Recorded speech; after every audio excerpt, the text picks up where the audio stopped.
My entrepreneurial journey started even before I was born. Although she was poor, my mother is the most industrious person I ever knew.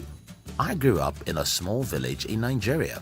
There, my mother sold almost everything anyone in the village needed: kerosene, matches, candy, beer, and so on.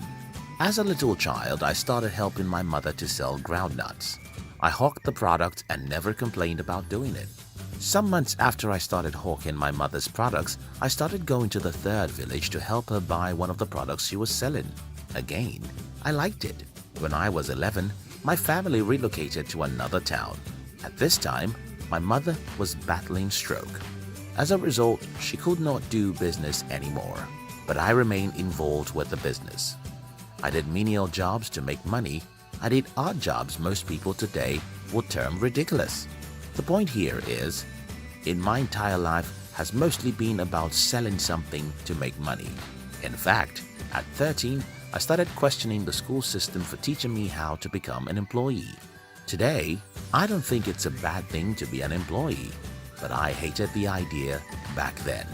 Having spent all my life operating businesses, I disliked the thought of going to school only to be taught how to be an employee.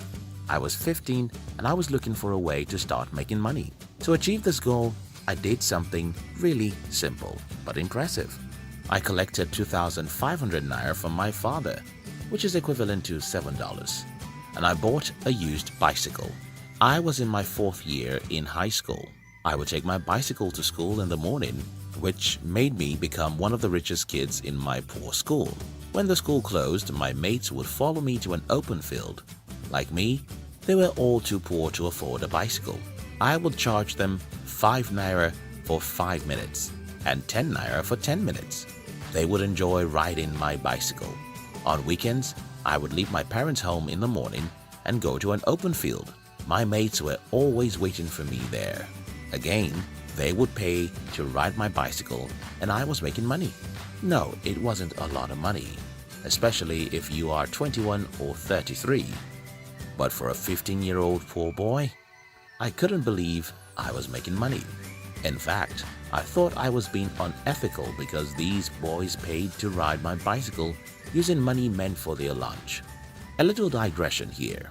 You see, the rich will forever be getting richer because most poor people are making the rich richer by giving the rich money they don't have. A good example is what happened last year when Apple released a new phone. A 2018 survey by Wallet Hub asked participants if they were willing to borrow money to buy a new iPhone. Nearly 28 million Americans said that they were willing to go into debt to buy a new iPhone. Think about that for a moment. Apple is a trillion-dollar company. All the top shareholders of the company are billionaires. Yet, average citizens were willing to borrow money to buy Apple products to make money for these shareholders.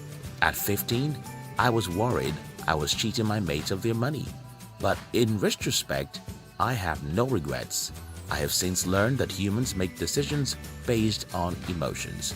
That's why we go into debt to buy new cars. Very few want to buy used, cheap cars. We spend on what we want rather than what we need. Let's continue my story. After making money with my bicycle for 1 year, I sold it for the exact amount I bought it. Then I bought a photo camera.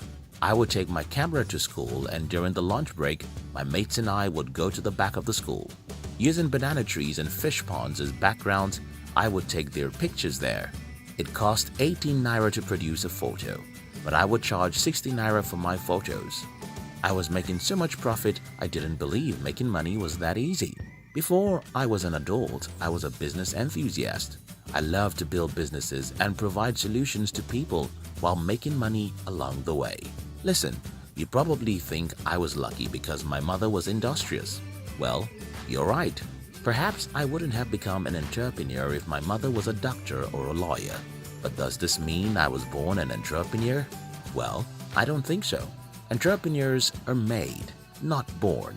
Entrepreneurship is a skill, just like music, leadership, or even science. Anyone can fall in love with entrepreneurship, but there's a big problem, and that is society and school. Most parts of the world have a school system that tries to make everyone an employee.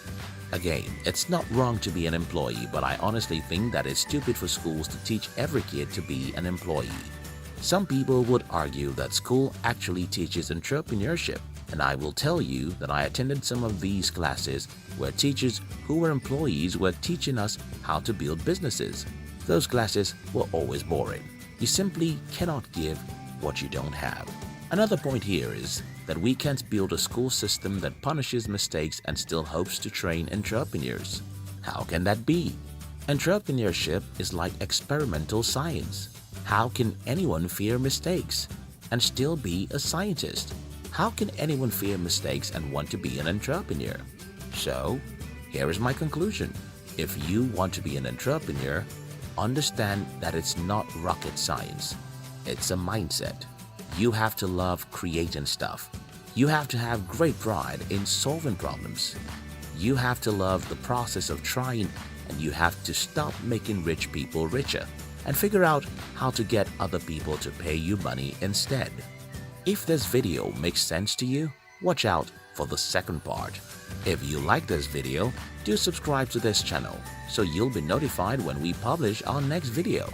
Also, like this video or share it with your friends on social media. Thank you.